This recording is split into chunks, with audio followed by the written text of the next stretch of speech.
What's up? What's up? What's up? I had to make sure I was recording. Welcome to the Relationship Theater. I'm your host, Cornell Dane, and today's talk is going to be about trust.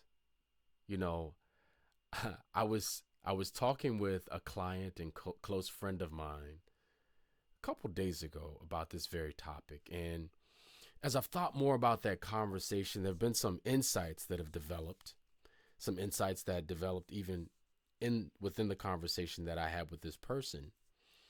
And it's also been a theme for the month of January, I dare say the latter part of December even.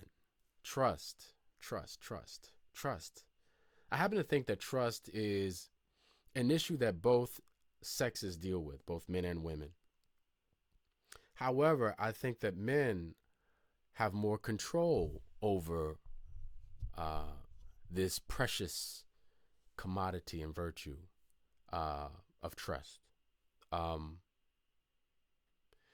the issue that I'm seeing in many relationships, and you often hear it within the conversation in red pill circles on YouTube. You hear it. You hear it underneath what the men are saying, and they don't want to be betrayed. They, I guess, have been hurt or are afraid of being hurt. Whether it's the children. I'm going to marry you. You're going to take my children. I'm going to marry you. You're going to take my money. I'm going to marry you. You're going to sleep with another man. You don't really want me. You want someone else. The moment you get a chance to have someone with more money than I have, you will leave me. There's a common fear, and there's a common thread of distrust, mistrust, betrayal that the men often feel. And I think that women have their own sentiments about mistrust and betrayal, all warranted, both all warranted, I would say. But I think in the case of the men, I don't think it's as warranted as it is possibly with the women. I know men. I know women too, right?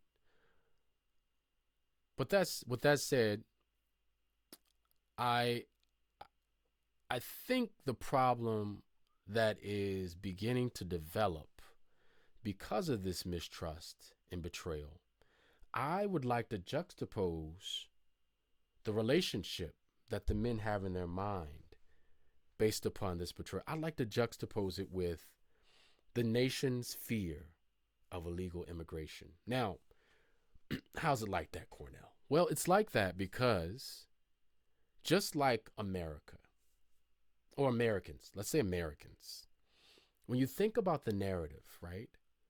And you talk about immigrants, we only use that word. We don't necessarily parse or draw distinctions between illegal and legal. In the American mind, within the narrative in the American mind, the normal, everyday, average American, an immigrant is anyone who's not from here. Okay? I've heard Vivek, I've heard other people try and draw that distinction, but I'm telling you, it goes in one ear and out the other for the average American. The average American is more concerned. They've kind of lumped all of the immigrants into one category. Okay? And they're more concerned about the illegal immigrants. And because of that, even the legal immigrants kind of get jumbled up, you know. And this betrayal is akin to, we had an open border. These men had an open border at one point. So they built a wall. And what else did they do? They built an avatar. That avatar and that wall formed the basis of the narrative for their trust issues. But unlike America, these men have not developed a process or criteria for drawing a distinction between an illegal immigrant and a legal immigrant. Now, I hope you're following me because I'm using this analogy and I'm not really talking about illegal immigration. This is not immigration policy in that way. This is immigration policy of the heart. right? This is immigration policy of the heart. These men, many a times, don't have any guidelines or criteria for determining whether or not the person who is at the wall, if this person should be allowed in or if they should stay on the other side. That's a problem. That's a problem. That means that these men don't have clear standards, and I would say personal standards for their trust. I would say personal criteria, but I'm starting to realize too that these men don't have many examples of what it really means to identify someone who is legal and somebody who's illegal. Otherwise, they would have done it. There's a certain amount of self-reflection that one needs to be able to have in order to come up with these guidelines. And to be honest, I'm not seeing that. I'm just not seeing, I'm not seeing men with this ability to determine who's good and who isn't. Okay? And so one of the things that I suggested to this person, because they've been dealing with this for a while, I tried to point out the fact that one of the things that maybe should be a guideline, maybe should be criteria, is you introducing that person to your family, and then not just introducing them, right? That's not enough. You guys need to hang out and bond. Your family needs to bond. Or at least people that are successfully married, people whose example and advice you appreciate and admire and find useful. These are the types of people that should be around you and around your partner. And your partner should have people like that he's or she has identified that can also make a contribution, a healthy contribution to your growth as a couple. Why? Well, if you think about it, without involving and enrolling family members or elders or friends and family, whatever, you run the risk of not really getting to know the person that is in front of you. The person in front of you has come to this place based on phases.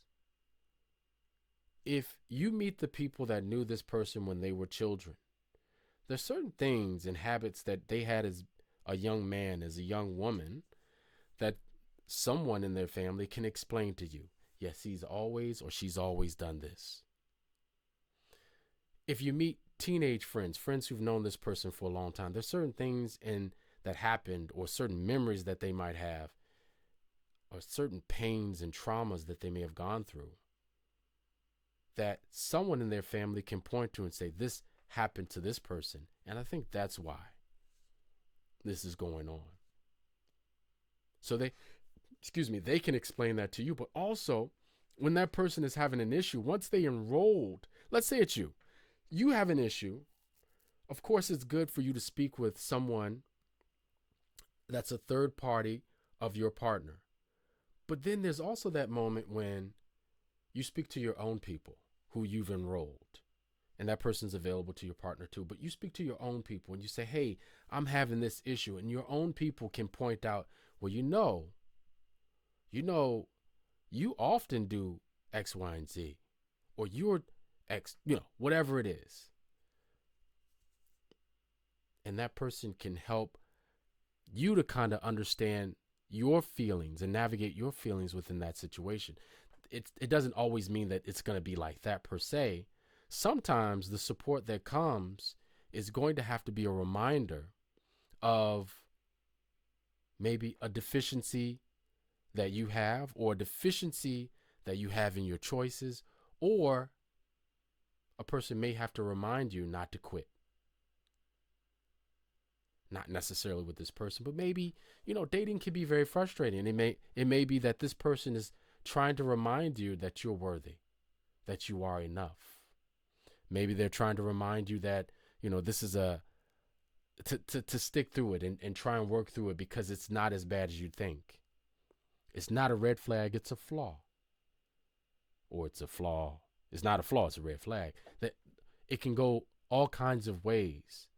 And this is going to be a person that you trust because you feel like they've been through it, they have some wisdom.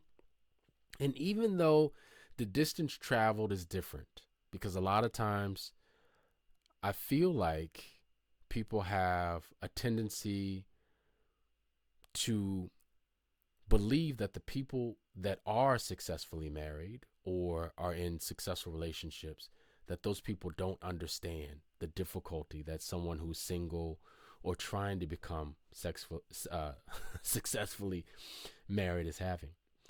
I think it's good to have those people around. Let me just say that. I'll just say it right there. Um, you know, Relating back to the question of immigration, uh, you gotta navigate your vulnerability. You know, navigate your vulnerability without losing any of your independence. Right? You're inviting someone in, and you're trusting them, but you need to be allowed to be yourself. You got to share your just like America would have to share its culture, and it's also got to invite the culture of the immigrant or the legal immigrant in as well. There's got to be a cultural exchange. And if you guys aren't having that kind of exchange, then it's useful to no one. It's useful to no one. And you don't expand your identity and you don't get a chance to know the other person. So everyone who gets in a relationship has got to be open to that. You know, these are in my opinion, these are the things that are going to matter or count most when you're trying to build and develop trust with someone else. Now, if the partner is unable to trust, and you try and do all that you can to trust this person, to break down the wall, and to have that exchange, that cultural exchange, give a little bit of myself and you give a little bit of yourself, and we get to know each other and we blend. If that is impossible or proves impossible, then I think, in my opinion, that means that it's not going to work. And far too often, I'm seeing that a lot of men are kind of caught in this narrative where they start out with the wall up and they just don't, like I said, they just don't have any guidelines and criteria to identify the right women. As a matter of fact, I'll go on to say that some of the guidelines and the criteria that they do have, they've been given, and it doesn't serve them. It's empty criteria, empty guidelines, empty standards. They don't really know. They wouldn't know a good woman if one walked right in front of them and said hello. They wouldn't know. So, and I will say this the last thing. I do think, and this is controversial, but I do think that there are more good women right now than there are good men. I really do. I think there are more sincere women than there are sincere men. And you have to be careful because a lot of the people that are giving advice, that are having these conversations in this space, they don't have wives. They don't have husbands. Mostly wives. Mostly the brothers are not doing it in the right way. They're out of order. Their primary objective, their primary intention, as we've had discussions about before, are for things that won't last. And because they won't last, the brother's focused attention on that woman for that moment, it just doesn't last either. So anyway, I apologize for rambling. Wanted to have this conversation because I really think that it needs to be said that trust is a very important component and element for getting to know your partner. If you can't get it, if you can't have it with that person, then you really can't have any real partnership. You can't really have a real conversation. You can't have any communication. And you really can't blend to the extent that you need to in order to be happy, in order to produce something of importance and greatness. So anyway, if you have any comments or thoughts, feel free to drop them below. All of this was done without a script, so if it was rambled, if it didn't sound like I was rambling, I apologize. But I'll see you all on the next one. Peace.